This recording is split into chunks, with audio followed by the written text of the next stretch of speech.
All this week, we're remembering the September 11th terrorist attacks, the impact those attacks had on our state, and the emergency responder community. In fact, all of us on the 12 News team will be out live this week as the 10-year mark approaches. We start with Joe Dana, who's live at the East Valley this morning with firefighters from the Mesa Fire Department. Hey, good morning to you, Joe. Good morning, Faye. It is a day burned into all of our memories, no matter what we happen to be doing that morning. And all this week, we're looking at how different citizens and first responders around the valley were affected by 9/11. And in fact, you can begin seeing stories as well in the Arizona Republic. Helping us this morning, Mesa Fire Department and Battalion Chief Paul Bourgeois. Paul, thanks a lot. Now, Paul, you were a New Yorker working here for Mesa Fire Department. On that morning, tell me what you remember. Well, I remember coming into work that morning, and the events were unfolding on television, and all the firefighters were sitting around watching, and we all just watched for several hours in shock, in awe of what was happening. It was just a very confusing time, and I think everyone in the station just ran the gamut of emotions, you know, anger and confusion and great sadness. It was just difficult to watch. And describe answering calls that day. You still had to do your job. I would imagine that would have been tough. Yeah, and I worked in a very busy response area, and we still had the normal level of calls that day, and it was strange to be responding that day. You know, for one, the skies were eerily silent. There weren't any planes flying, and but we still had to respond and assist people, and all of our customers that we assisted that day were running that gamut of emotion too, you know, and everyone was feeling it, and it was just an eerie day to be responding. What do you remember most when you went back to New York? Because you did go back just a month or two later. Mm-hmm. Well, I just remember thinking that they got us good, and Lower Manhattan was looked like a war zone, and one of the biggest things that I recall was concrete dust and debris just for so far around Lower Manhattan. I thought, you know, that they had hit us good, but I was struck by the enduring American spirit, you know, and all the rescuers and volunteers who were there picking up the pieces, and you know, part of what makes this country great was all those people responding and helping out and helping us recover from that. And I know that day also changed the nature of your job in some ways, even the types of emergencies you now respond to, some of the concerns that firefighters. And in the next half hour, just a few minutes, we're going to talk more about that as we're here with the Mesa Fire Department. We're also going to get a closer look at some of their equipment. We're going to get up in this bucket, head up about 85 feet or so. Yeah. So we'll see how that goes as well. Very good. Thanks again, Captain. Thank you. Battalion Chief, I should say, Paul Bourgeois. Back to you guys. All right. Thank you much, Joe. We'll look forward to Joe Dana, about 52 feet above the streets of Mesa here in the East Valley. We're talking about how first responders remembered 9/11 and how it's changed their jobs today. We'll have more. As we approach the 10-year mark of the September 11th terror attacks, 12 News Today is taking a look back at how it changed the way firefighters do their jobs. Joe Dana is live in the East Valley this morning at the Mesa Fire Department and has more on how the jobs of first responders have changed since that fateful day. Joe, I should say you are high above Mesa this morning. You know what, we are, and you don't realize how windy it is till you get up in one of these things and you're thinking, man, are you sure we should be this high? We're only about 55 feet high in comparison to the 85 feet that this ladder can actually send firefighters up. And this is an aerial ladder that responds to major fires, obviously. They'll also send out this ladder truck to help with other car wrecks and such. Joining me is Kevin Mcolm. He's a firefighter with the Mesa Fire Department. How long can you spend in one of these buckets? When we're on defensive campaigns, we're up here for up to almost 4 hours. Wow. And speaking of the wind, how much wind can this take if you're up here? Well, this is a computer generated security system, so once it gets above a certain parameter, and I think it's about 25 miles an hour, it'll tell you, give you a warning and ask you to get into a safer place. All right, I hope you got child locks on these, right? All right, you got to make sure these reporters stay safe up here. Very safe, very stable. But it's just a little tricky once you're this high and you start looking around. As we talk about how things have changed over the years since 9/11, heights is something that came into play in the weeks that followed 9/11, right? You had people concerned because they were on higher buildings, and you had to talk to them about those concerns. Height was definitely a concern for people with the effects of 9/11. We did a lot of escape planning, escape route planning. We did a lot of safety checks for high-rise buildings, and it made buildings more secure because every high-rise building now is like almost a badge security to get in. So 9/11 did change our high-rise modality quite quickly. Kevin, what about the types of emergencies? The first phrase that comes to my mind is white powder substance. You know, that was something you had to respond to in the months to follow. You know, after 9/11, we were trained on chemical, biological, nuclear, and radiological emergencies. That certainly encompassed the white powder. But this truck also specializes in defensive fire operations, cutting people out of cars at bad car crashes, and that kind of stuff.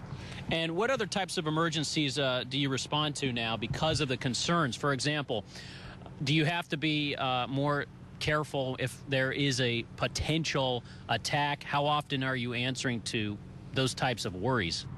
Well, thankfully, all of our potential attacks have been simulated. So we train quite frequently on mass casualty incidents, building collapses. We do have a TRT team that specializes in building collapse and what would happen if something catastrophic were to happen. So we train quite frequently. All right. Okay. Well, listen, Kevin, we appreciate what you're doing. Everyone's doing here at the Mesa Fire Department. Our first responders, we can't thank them enough as we now commemorate 10 years since the 9/11 attacks. So, guys, as we send it back to you, I can tell you that we have is it a storm system or just a lot of clouds coming from the southeast? We'll have to ask Rob about that. All right. Sounds good. Stay safe up there. Remember, safety first, Joe. The 9/11 anniversary, 10 years later. This week, America will pause to honor and reflect on the attacks that once seemed unthinkable. That's right. In the days, weeks, even months following September 11th, there was a groundswell of support for first responders. Yeah, that terrible day reminded all of us how much we rely on the men and women who put on a uniform, police, fire, EMTs. But a decade later, have we forgotten how important they really are to us? Joe Dana is in Mesa this morning with the community's bravest. Good morning to you, Joe. Good morning to you. You know, you guys said it. There was such a groundswell of support, and there were promises made to always support financially, morally, with morale, the firefighters and police that do their jobs. But some have said we've sort of strayed away from that, especially with some laws that were passed just this year. Take a look. Just earlier this year, facing, you know, the budget crisis and a long-term crisis, the state passed laws to require police and fire to pay more into their pension retirement fund. During the next 5 years, they will gradually pay from 7% to 11%. The state also reformed the Deferred Retirement Option Program, or DROP, for public safety officers with fewer than 20 years experience. So employees will have to pay more into the pension trust while in that program, which is widely popular for first responders. And there would be restrictions on the interest paid to them. Now, I'm joined with Tim Hill from the Professional Firefighters Association. Before I get to what the other side is saying about this, do you think that in light of the crisis we face, though, these types of changes were necessary? No, not really, because if you look at pension systems, this is what's called a defined benefit system. Everything is smoothed out over 20 or 30 years, and the pension system has proven itself to be one of the best funded, best managed plans in the country. As a matter of fact, this last year, it won mid-size plan of the year for how well it was managed. So some politicians and media are taking advantage of a short-term down dip in the market to make permanent changes that will affect our retirees for the rest of their lives. You know, other states also made these changes. It wasn't just Arizona.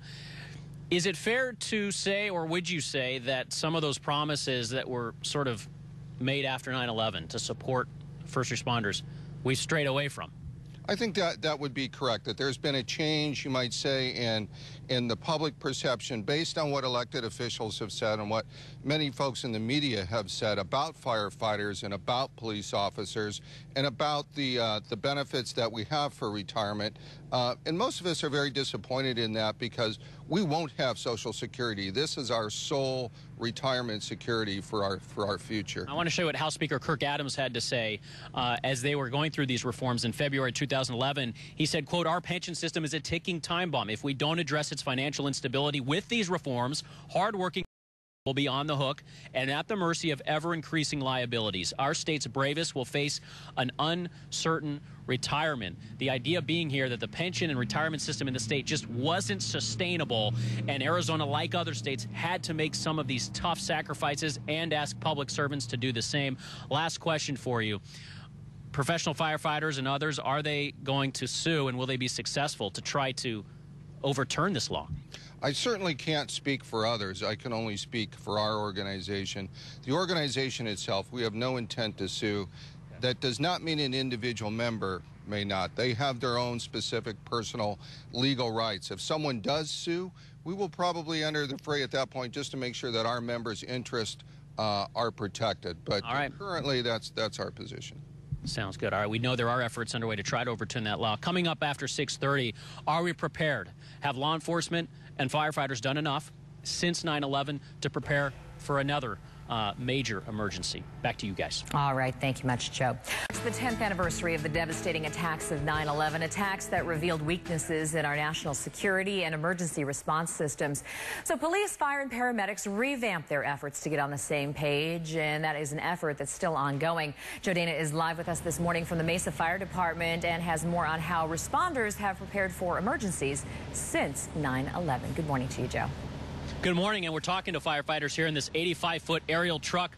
All right, Paul, send us up. I always wanted to say that. Here we go, 85 feet above the streets here in the city of Mesa. And I want to show you what it looks like when you are all the way at the top. We took a photo earlier. You can see how small our live truck looks when you are high up. This is a aerial truck that's used for heavy fires, of course, but it's also sent out to all other kinds of emergencies. It heads out here several times a day from the fire station. All right, joining me is Paul Bourgeois. He's a battalion chief with the Mesa Fire Department, and we're talking about just how prepared are we really since 9/11. There were a lot of lessons learned in the first responders community. And Paul, I want to start by reading a statement from Homeland Security. This was made in 2003, shortly after a study was done about 9/11, and they said, quote, this is a Homeland Security and Governmental Affairs report. There were several reasons why local police, firefighters, and emergency medical personnel were unable to exchange both voice and data communications.